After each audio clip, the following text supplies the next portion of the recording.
I'm very excited to get into this conversation. So please welcome Will Pearson onto the stage.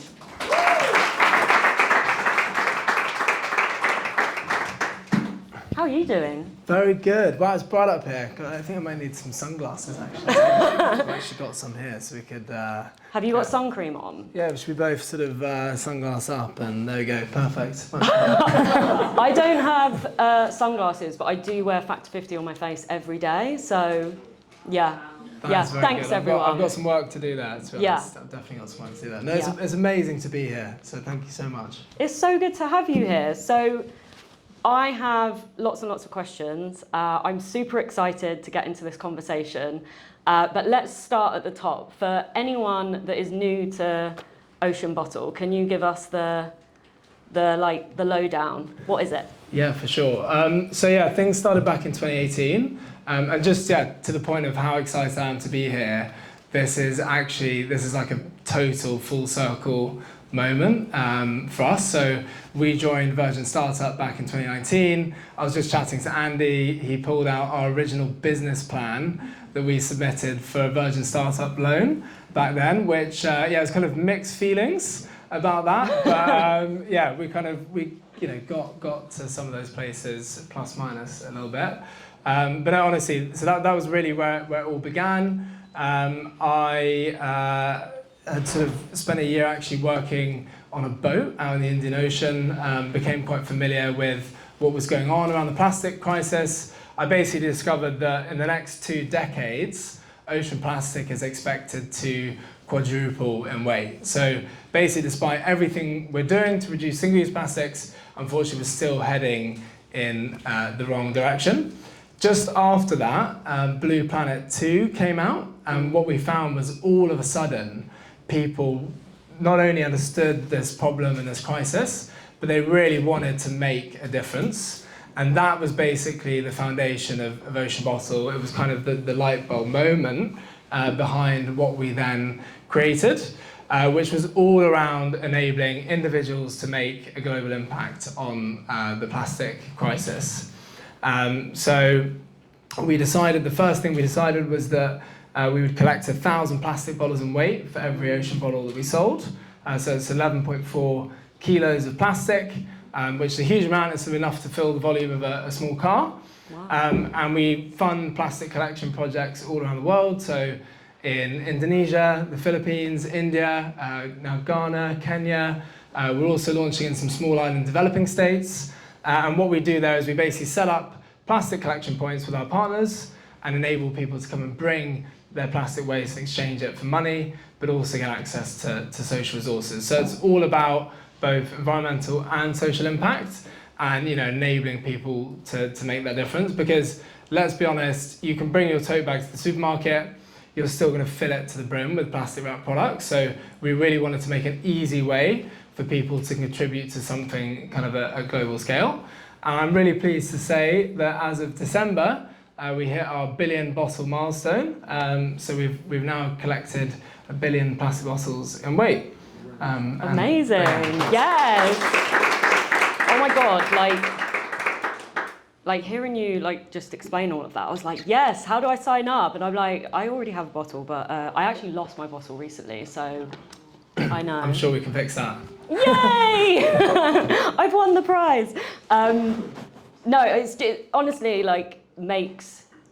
it's a very hopeful starting point and a really hopeful kind of narrative. It's not just the bottle that you see here. It kind of goes much further than that into the actions, the partnerships, and I think that's a really great example of what it means to kind of live your mission and not just say it and make it just about the product. It's it goes much broader than that, and I think that's what we mean when we talk about purpose-driven companies and B Corps and things like that. Yeah, I think what we just found was that people felt a bit kind of helpless in this space, and we just really wanted to enable people to actually take an action and do something. So I think that was the foundations of the company. And it was actually back then, so when we decided that we would do 1,000 plastic bottles per product, we then made a commitment that we'd give 15% of our revenue to impact. So It's sort of was 15 times 1% for the planet, which was kind of the original movement that was really started in this space. And our thinking was that basically it's a pretty bad situation out there. We need to really like up the pace in terms of what we're doing. And our dream is like, imagine if you had a brand like Nike give 15% of their revenue to solving a global challenge with their community. That would be 15% of 36 billion annually to solving whatever challenge they wanted to. So that's kind of the future that we really wanted to inspire, but also prove that like you can make it financially successful, but also you can kind of make an impact at the same time. Yeah, I love that so much. And I'm always curious when I'm sat here with a co-founder or a founder like yourself of like, kind of like what came first. Like I hear the story about, you were on a boat and you were seeing like the plastic pollution like firsthand. But I wonder, like, did you always have an inkling that you wanted to go into entrepreneurship, or was it kind of the mission that pushed you into it, or maybe a bit of both? Yeah, great question. Actually, can I just have a show of hands? Who here is a founder? What's the pretty high. And who here knew like early on that they wanted to become an entrepreneur? Yeah, not kind of like maybe half? Yeah, okay, cool, half. Yeah, and you? I'm like, I don't know, like, because I think I kind of fell into it, to be honest, because it was actually my co-founder that opened up that door of saying, I would like to start a business one day. And I think us starting a business together, and as soon as she said that, I was like, oh yeah, this is the path for me. So it's interesting seeing actually that I expected that maybe more people would put their hand up and say, yeah, I already thought about that. Yeah, me too, actually. I think it'd be good to get some like real insight on this, actually. Yeah. There probably is loads. Maybe Virgin Startup actually have got some great insight on this to share. Yeah, for me, it kind of started early. I don't know quite what happened, to be honest. But yeah, I just became obsessed with the idea of kind of building, creating something. And my parents were entrepreneurs, so they never really had a formal job. So I think I always like looked to them as inspiration. So yeah, for me, I was always keen to do it, but I just wasn't sure what it was going to be and when. So I had like loads of different ideas for startups. Well, none of them are reality for starters, so a lot of them are probably pretty bad. But yeah, then I kind of landed on this Ocean Bottle idea. It was actually in a cafe as well. I sort of sat there with the light bulb moment. And I thought, this is it. And then I started, you know what it's like. You start kind of dreaming about it. You have visions about it. And then before you know it, you're kind of doing it. Yeah. And there's no going back. Do you think that I've started a bit of a leading question here. I wonder whether, because you said you had lots of other ideas for startups that didn't land, and I wonder whether it was having such a strong like mission and purpose behind Ocean Bottle, whether that was potentially a contributor for why this idea stuck. Yeah, so I had, what I can share that one of my business ideas came back when I was studying engineering. I had nothing to do with engineering, but basically around campus at university, I was like, wow, a lot of people have got hangovers here. And I actually came across this kind of technology, or like it was basically an anti-hangover solution. So that was my first attempt at a startup. Completely failed. I think it was like £20,000 to try and get the food, grade certification. I was like, well, that's done. Yeah. So nail in the coffin there. But no, I think with Ocean Bottle, the environmental thing really started for me actually back in high school. So I'm half Norwegian, half English. I spent probably 10 years kind of growing up in Norway. And it was in geography class where we were kind of learning about basically people and planet and all of the challenges that we need to really solve within our lifetime. And I remember I just became completely obsessed with that, and I'd like come back and just talk at my parents just relentlessly. And I think it was kind of from that then sparked. And then I was like, okay, can I combine that with maybe a business idea and try and do something? I mean, we've been so near the graveyard so many times. It's a miracle that I'm sat here, honestly. But yeah. We'll definitely dig into some of that, within reason, obviously. One of the things that I wanted to pick up on, and you actually mentioned it earlier, was this idea of enabling individuals to make an impact in an environment that can often feel quite, or we as individuals, we can feel quite helpless. And you touched on that like really beautifully. Something I'm curious about as a kind of build upon that, and I know I'm going off piste, is something that I often hear in the context of like doing stuff to better the environment is this kind of challenge around hypocrisy, and the idea that's like, well, what's the point of doing this one thing if everything else, or like, you know, if not all the things are sustainable or like reusable. And it kind of takes me back to, I remember when I was, before I started a business, I was in the office on the day where the kids were like striking.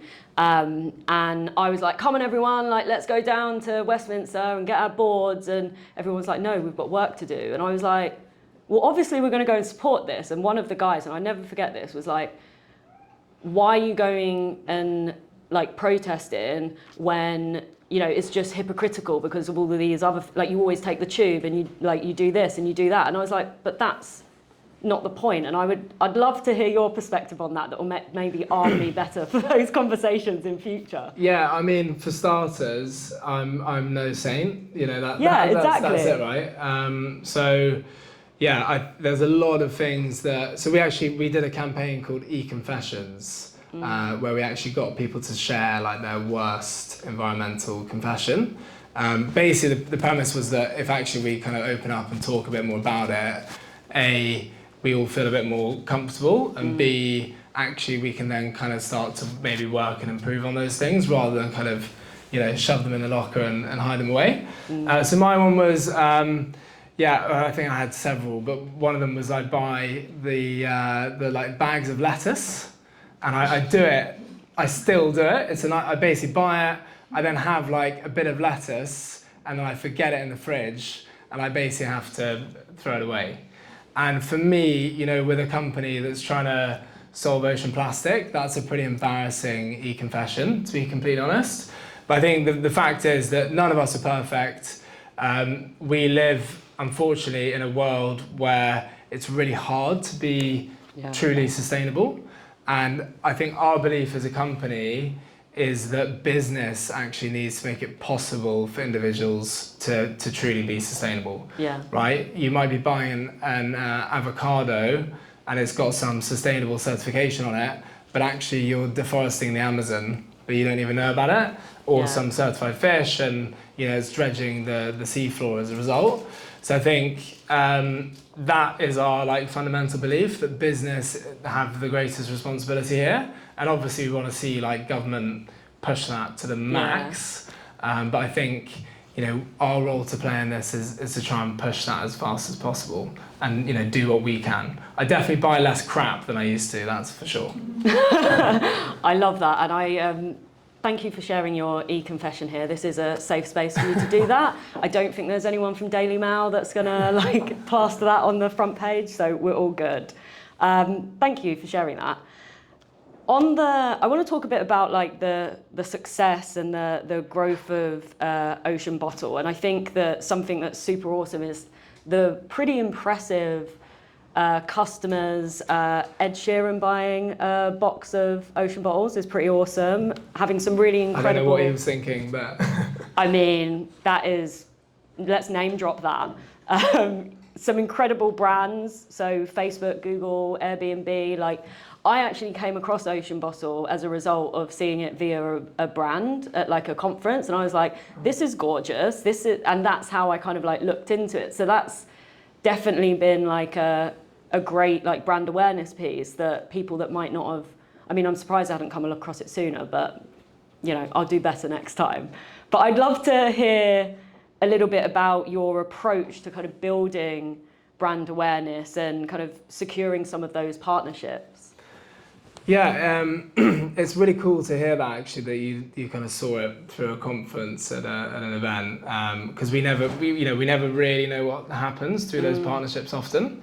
So to actually hear that, you know, it lands and there's like a message and people like it, that's really cool. It actually like was a snowball effect actually, because I came away with 3 bottles. My partner had one, has one rather. I had one, and my co-founder. So out of that one event, 3 of us were like, Ocean Bottle's amazing, and was like talking about it all the time. Thank you to them, whoever they are. Sorry, I interrupted you there. No, not at all. I think we've been quite lucky. So we launched as a consumer brand, because the whole point, right, was to enable individuals to make an impact.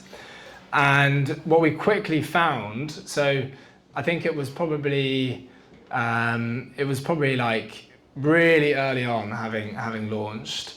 It was a year actually before we delivered the first batch of products, and this bank from Denmark got in touch, just completely out of the blue, and they said, we've got an anniversary next year. Can we buy 500, and can we get them branded? So that was a bit of a kind of epiphany moment for us. So they actually ended up buying them and paying for them a year before we actually delivered them. So we're super grateful to them, Bank Invest, so shout out, our first sort of corporate partner.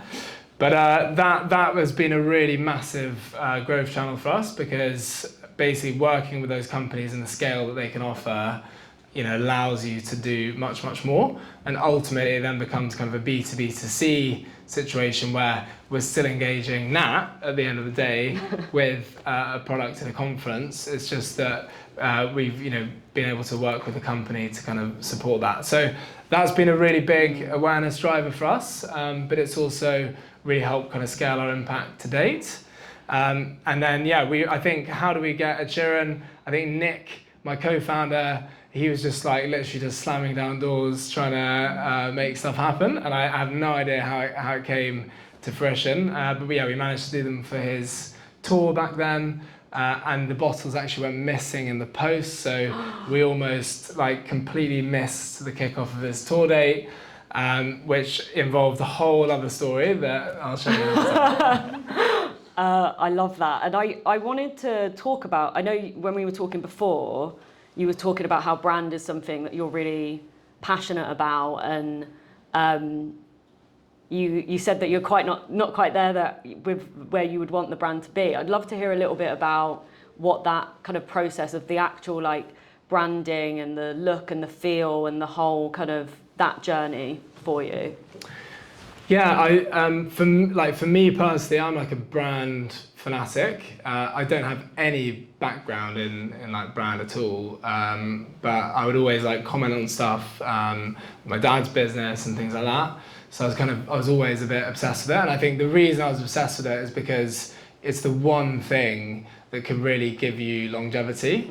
And if you're able to really build and invest in brand, you know, you're here for tomorrow, you're here for potentially the years to come.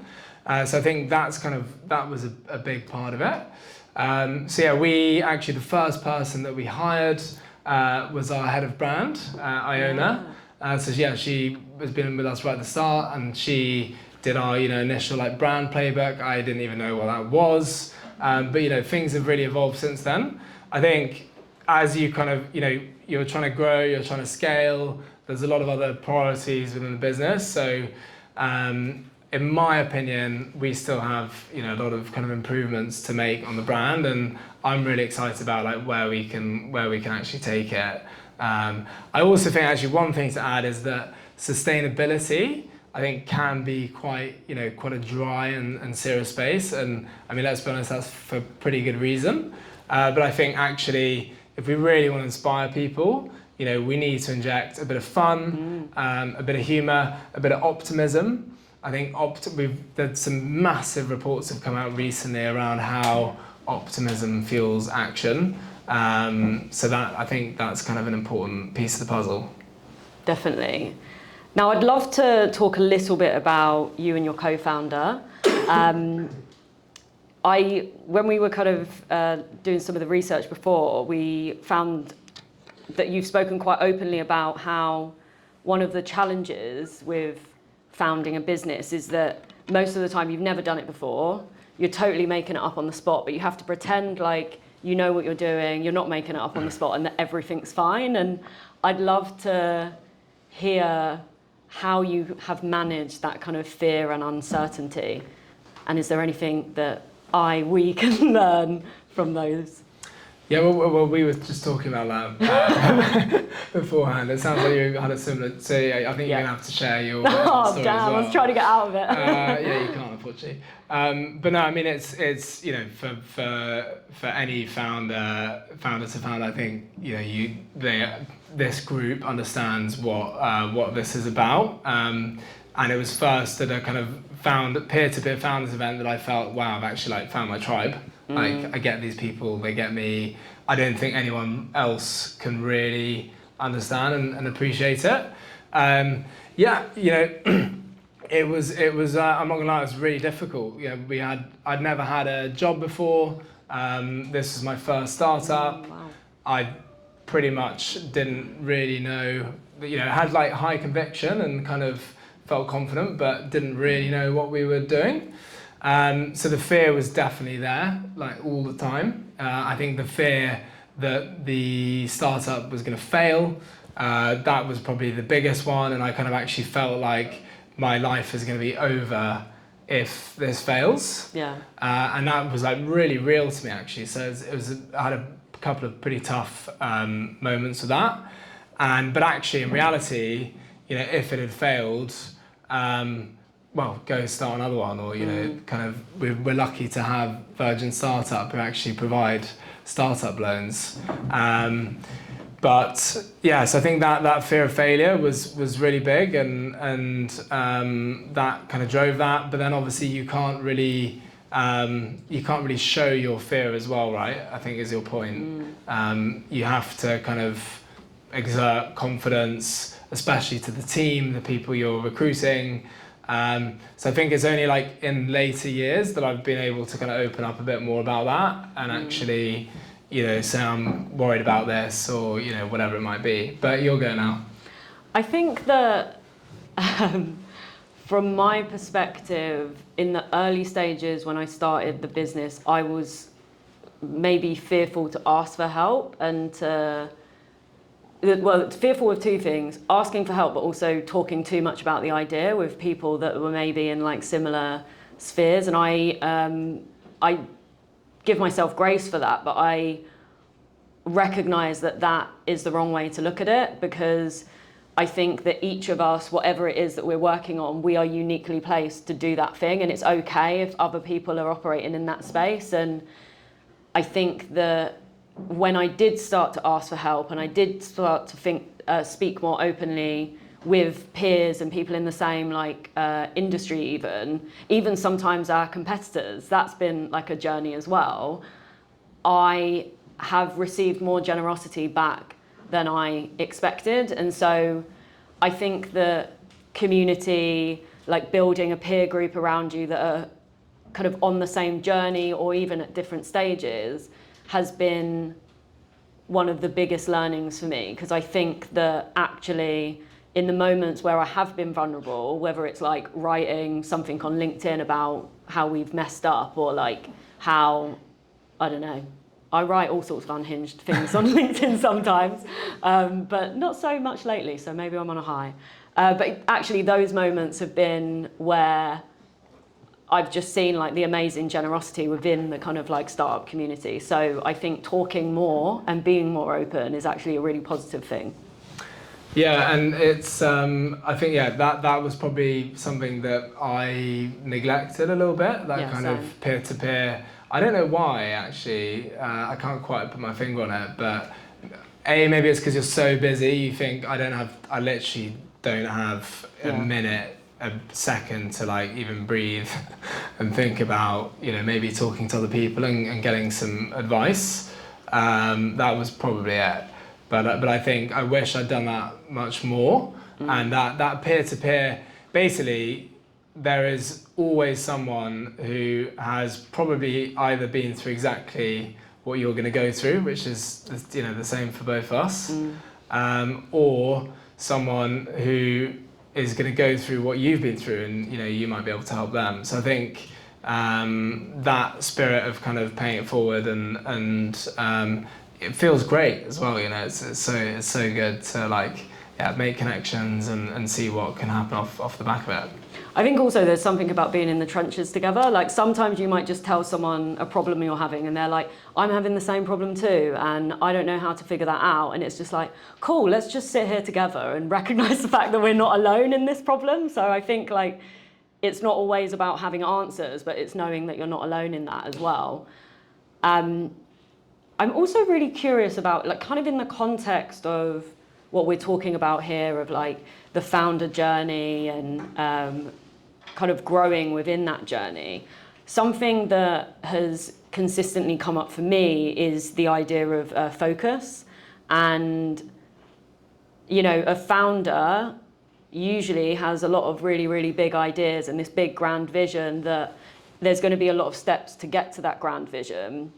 And I know that certainly I can get distracted by all of the really shiny things that are going on out there. And I think you're in an industry that is huge in terms of the impact that you're trying to create. So I'm really curious about how you maintain focus in, a space where there's such a huge need for change. What does that look like for you? I think that is the number one thing that personally that I've learned on the journey is the importance of focus. I'm that kind of same as you, I think, type of person who just wants to do everything all at once and just get straight to there. And the reality is you can't, right? It's kind of that's not really possible. So it's still something that I'm kind of actually. I'd say still learning in terms of the ability to focus, but really that ability to kind of say no, focus on the things that are most important there and now, and put things in the locker for later, because they're not going to necessarily go away. We wanted to develop, so we've put an NFC tag in every single bottle since the beginning. So it basically means you've got a unique identification number with every product. And we wanted to build out this kind of tech platform around the product to enable people to fund more plastic collection for free every single day. And we were like, let's do that immediately. So we kind of set off on that. And actually, I think we probably could have waited till about now to do that, because it's a huge undertaking to try and do something like that.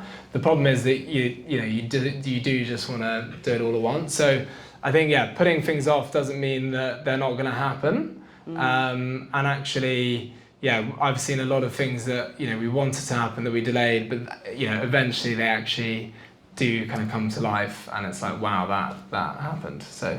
Yeah, the power of waiting. I have a bit of a rule.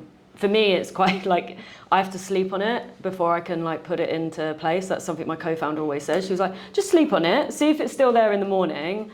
There's many occasions where I've actually forgotten about it by the morning, and we're like, okay, Lord, I'm glad I didn't put all the money behind that thing. The problem is I sleep on it and it's always still there. So, I mean, there's many that are still there, yeah. Yeah, honestly, you don't want to see my notes. I'm sure it's the same for a lot of people here, but it's a nightmare. It's like a cave of ideas and all sorts.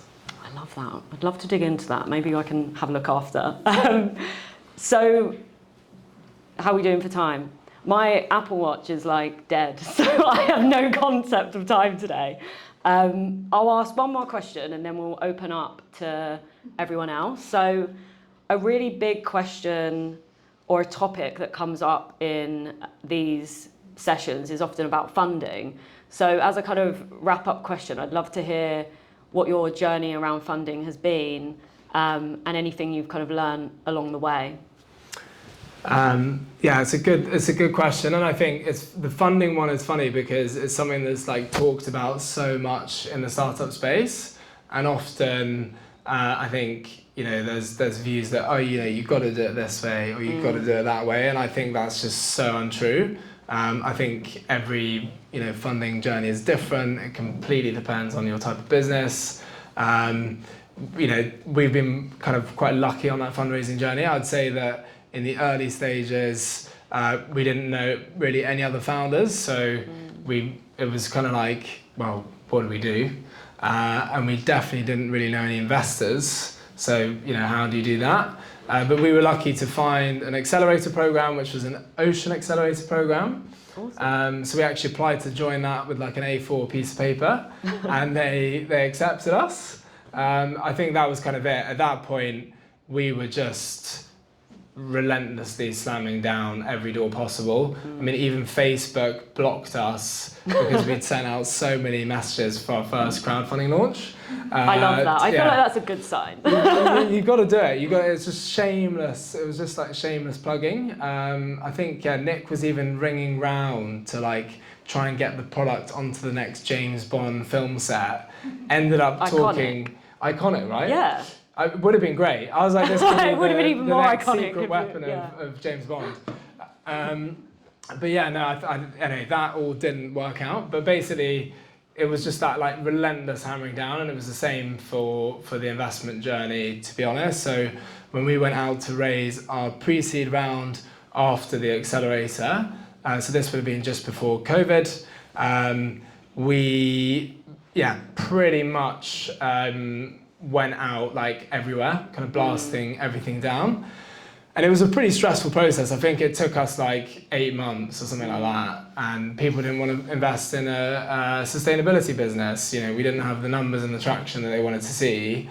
But then little by little, I think we managed to convince a couple. And then, you know, as soon as you get that, you kind of get that like FOMO effect. And honestly, if you tell an investor we're oversubscribed, my God, you know, just start doing that from the off. Just start doing that from the beginning, honestly. But yeah, that was a real turning point. Then we had COVID hit, which basically wiped out 90% of our revenue.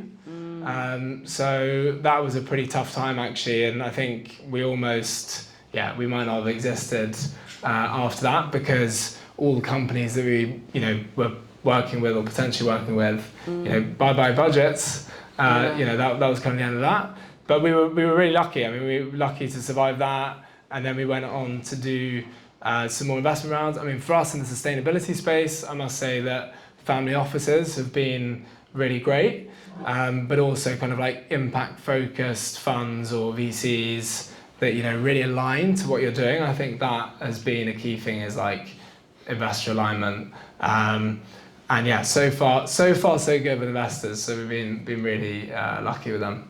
Well, I think it's. I'm very glad that was the, you know, that you have been lucky, but you've also created something that's really awesome. So it's I think no surprise that that's been the journey. Oh, well, thank you. Yeah, you all know what it's like. It's a bit of a long slog, but there was actually a point where probably a year ago, if you'd asked me, would I ever start another business again, I would have said absolutely not a chance in hell. But I must say that that's really changed, and probably just might. Can't help it. Shall we go to some questions? Are we going to have a roaming mic? Shall I hand it over? So if you would like to ask a question, put your hand up. We'd love it if you can introduce yourself and your business, or something you're working on.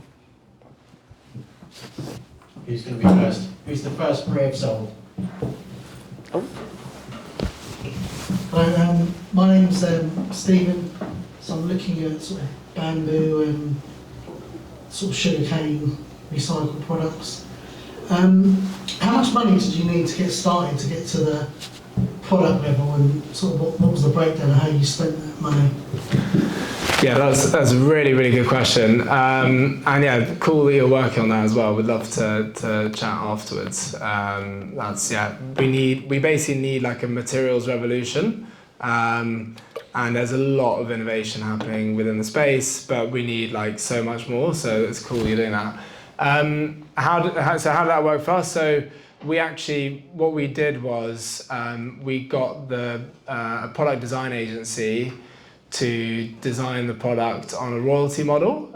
So we basically didn't pay anything up front. We didn't really have any funds to put in, apart from the Virgin Startup loan that was very useful. So we managed to get a royalty model they're called K8 Design. They're based in Oslo, Norway. And it basically meant, we didn't have to pay up front, but then we paid them per product post-launch, because we basically managed to really get them to believe in what we were doing and the mission. We then actually got a website built as well that I think paid for 8 months after it was delivered or something like that, because we just didn't have any money for it. So it was kind of things like that. We kind of asked around for favors. Do you believe, trying to basically find people who believed in the project and get them to get involved, and then pay them back properly afterwards, and make sure they really it's worth their while. That was kind of, I'd say that was sort of our experience with that. But it's really critical, right?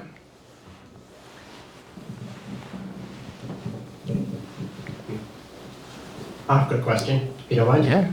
On that product development piece, so you mentioned that you worked with a design agency in Oslo, but just for people that don't have experience of kind of like developing and manufacturing products, what does that kind of like production cycle look like? So you're kind of sat there squirreling away, new idea. What does it take to get from that to kind of like a product on the table?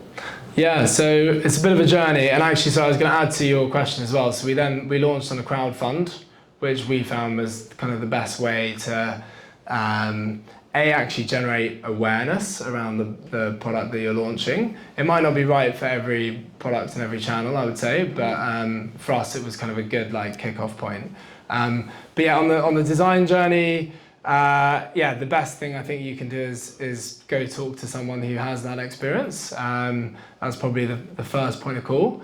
But fundamentally it took us 1.5 years to design and develop the product. So 1.5 years from concept to we're actually now launching this on the market. That's probably a typical timeline if you're looking at kind of something that's really designed from scratch and you're looking for it to be quite innovative. So we just invested a huge amount of time and effort in the design process. And the reason we did that was because we wanted to have kind of category leading impact. But we also knew that if we didn't have kind of best-in-class design, then no one was going to buy the product in the first place. So kind of combining those two, I think were probably the two USPs actually we put in the original business plan. Basically be prepared to spend a bit of time, be prepared that it can be quite costly. If you can get something off the shelf as like an initial launch prototype, I would actually maybe consider doing that, because that can be a lot of a quicker route to kind of getting going. I should say the product is amazing. I've been carrying cheers, mine Andy. for 5 years, so absolutely love it. Amazing. Yes, question at the back.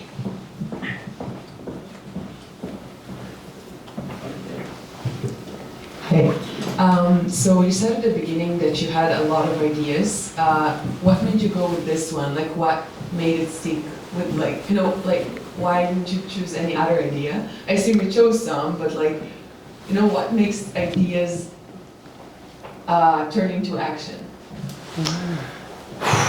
That's a really, really good question. I think most of the business ideas that I had, I kind of like noodled on them a bit to sort of see, is there something, how would you go about launching it?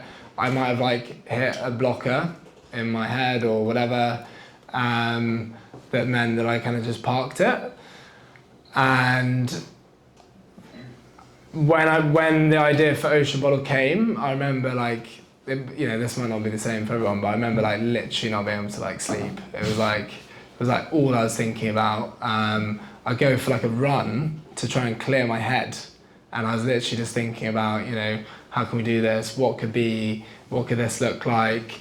what could we potentially build here? Like, imagine if, you know, loads of people around the world had ocean bottles, and the impact that we can make with that. So it's really hard to answer that question. I think if you've got that real passion for it, that will probably give you the best chance of like following through with that business idea. You probably don't need to have like that level of like, you know, dreaming about it like a psycho. But yeah, I would say you want to feel really confident, like this is something I want to invest everything into. And then you might kind of explore it and find out actually this isn't the right one, and then, you know, go on to the next one. But I don't know if you agree, but...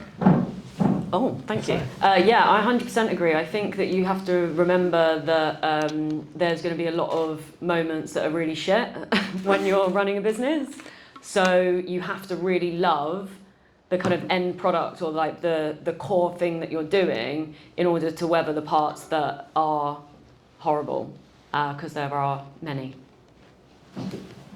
Thank you for the question. And we've got one right at the back here then. Is that really doom and gloom? Hello. Okay, I was keeping it out of the way, so not to disturb. Thank you today. Honestly, I'm a founder of Good Coffee, launching a sparkling coffee in a can.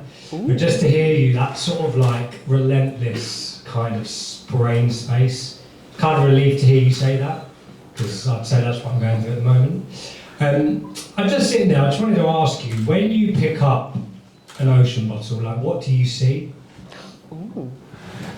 I mean, firstly, can I say, yeah, love your dog. It looks really cute. It's the question from the dog. I think the question, yeah. And that sounds really cool as well, by the way. Yeah, it's funny, that's evolved over time. So when I first saw it, I was doing like trying to do the 3D renders and stuff of it, and that basically took me like 3 months to do, which is a joke because a proper engineer could probably do it in about a minute. But yeah, back then I was like, actually, wow, this could really be something, and I was really kind of excited about it, and, you know, dreaming about all the possibilities. This was probably like the first year, and then I got into like the realities of, you know, we're launching this, there's a lot riding on this. We've got a design agency that's invested a huge amount of money in this. If this fails, you know, shit. And at that point, I probably started to look at my product with hatred. You know, I was like, this has become, you know, I've basically built my own living nightmare a little bit, which is maybe a bit extreme. And I still had moments where I'm like, okay, this is amazing, like this, you know, actually really chuffed for this and kind of where we've got it to. But I think so that kind of evolved a little bit over time, and then now I've almost come, almost full circle back to the beginning actually, where I love it, like to meet someone that's got one. I sat down on the train the other day, and like the person opposite me sat down with an ocean bottle, so I started talking to her, and I couldn't believe it. So actually, like, you know, seeing your product out there in the wild is pretty cool. And then that doesn't really grow old. And funny enough, actually, we've got like a sun orange bottle, which is quite bold and bright, a bit like the kind of loop there. And the first bottle that we spotted in the wild was this guy with bright orange hair and a bright orange bottle. I love that. And we literally couldn't believe it. And so my co-founder took a picture of it, and it turned out it was my mate Josh, which is a bit disappointing. But yeah, no, that's definitely one that's evolved. But love the question, really good question. Right, thank you for that. We've got a question from this gentleman here. Thank you. Could you tell me how much did you spend when you just started your business on advertisement? What kind of budget you used? And one more question, how did you choose from ocean of the companies like Facebook, Instagram, where to put your money in order to attract your customers, clients? Yeah, that's a really good, like, practical question, and we've had a long evolution on that journey because it's for starters, there's a lot of agencies telling you to do this, to do that, and a lot of them want your money. Is probably the truth of that.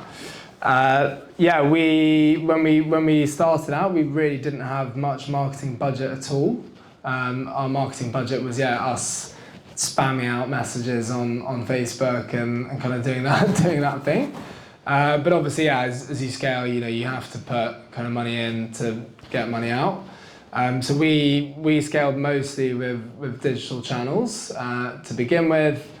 The crowdfund was really great because it was a good source of awareness, PR.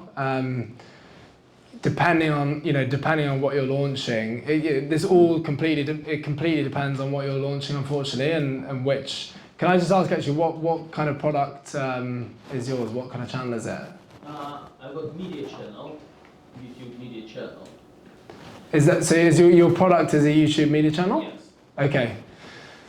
Well, maybe YouTube. I don't know. I mean that's I suppose it's a quite different kind of business. So I don't know if I'd probably have the best advice on that, but I think for us it's just been a continuous evolution, trying to test and learn, and really figure out what the best channels are. So we now, just more of a practical example for us, like we now do quite a lot of B2B marketing actually.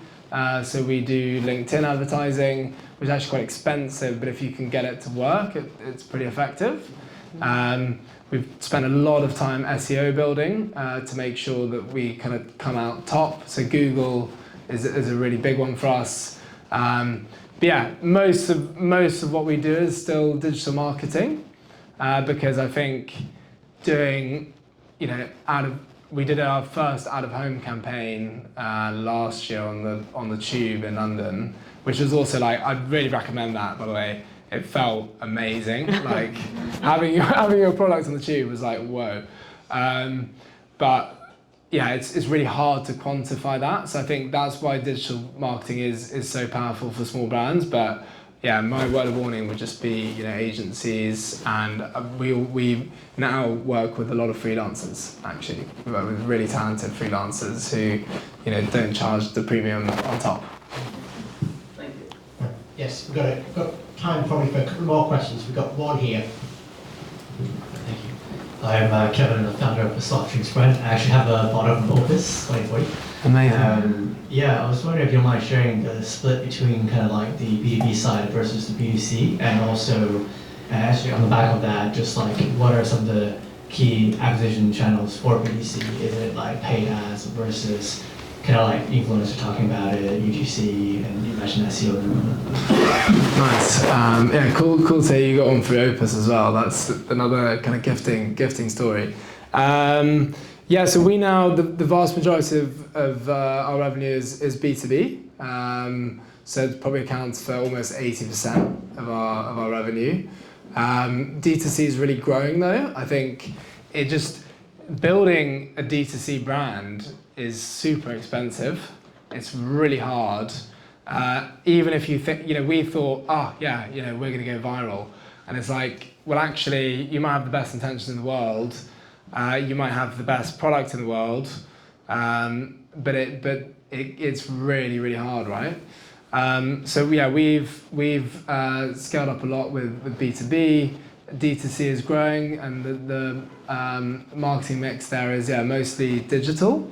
But we've also had a really successful affiliates program where we're getting kind of SEO building and linking back to the site. So the product was featured on the Gadgets show, which literally drove a huge amount of traffic actually. So those types of partnerships can actually be really worthwhile. And then the retail channel. So we're just starting our retail channel. So we're looking to kind of expand and launch that, but margins there are really difficult. Payment terms are really bad. So but we're really excited to get into that channel, because if you're on shelves, you're basically getting your product marketed to people, and a lot of people will, they buy something there and then they want to, if they can see it, they then get it. So I think the retail channel will be really big for us. The final thing I haven't actually mentioned is that we've also built a new venture, which has been a really big challenge. But we built a traceability platform around our impact to basically show people where they've collected their plastic, when, who collected it, all the content and storytelling around it. And with that, we've now actually opened it up to other brands so that they can add what we do. They can add plastic collection to any product or service. So if you're O'Neill, you can collect 100 plastic bottles per wetsuit you sell. If you're IKEA, you can add it to a sofa. If you're Starbucks, you can collect 5 plastic bottles and weight for every coffee you sell. So that's kind of a new venture digital proposition that we have. And so we're sort of busy scaling that as well. But that's a completely different type of sale and pitch. But so I'm kind of waffling there. But anyway, I just wanted to share that. Thank you. Got the final question just down the front.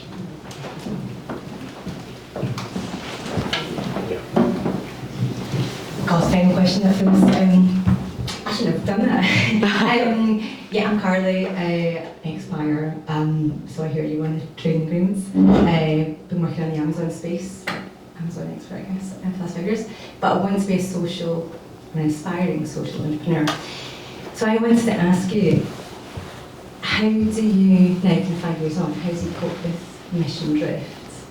Now that you've got investors, profit margins, you have different P&Ls if you've got these various channels coming through now. So, being that your vision at the start was 1,000 bottles for every product sold, but I guess it was really, how do you cope to not lose mission drift with various challenges? It's really, really good question. No. It's like the perfect final question, I think. It's really hard. Mission drift, I think, is actually a real thing, and I love how you've kind of termed it. The reality is, I think the way we look at it is, if we really want to make a difference, we need to kind of scale up and get big, and that's how we can really change things and throw our weight around. I think the key thing for us was kind of locking in the purpose and the mission early. So, we set 4 impact pillars quite early on. So, ocean health, social good, climate action, and circularity. And what we try and do is, basically make sure that everything as a business kind of ladders up to those things. So actually, we've got our next impact report comes out in 2 weeks' time. Which probably talks to quite a lot of their stuff. So we really pushed the team on, let's really share some of the biggest challenges that we faced. What are we not doing well on? For starters, we really struggled to incorporate food grade recycled material in the product. So we're, I think, around about 70% of recycled content currently in the ocean bottle. We want to be 100, but the reality is it has to be dishwasher safe. It has to be, food grade approved, all of these different compliance and different issues that you kind of then come up against. So what am I trying to say? It is a process of continuous improvement and trying to bring it back to that mission, because for us, that's the reason the people join the company. But also, if you lose sight of the commercial success, A, you're not going to be around for tomorrow, and B, you're not going to scale up and make that big impact. But I think on the investor point, we've been fortunate to find investors who are really aligned with the mission. They actually, they kind of support us on that and push us on that. I think it's more like the financial pressures of running a business, particularly in maybe challenging times. You then have to kind of really roll up the sleeves, and there are quickly other priorities, right? But it's a really real thing. I think the best thing you can do is to try and lock in that stuff early. Even if you haven't locked it in, it's never too late.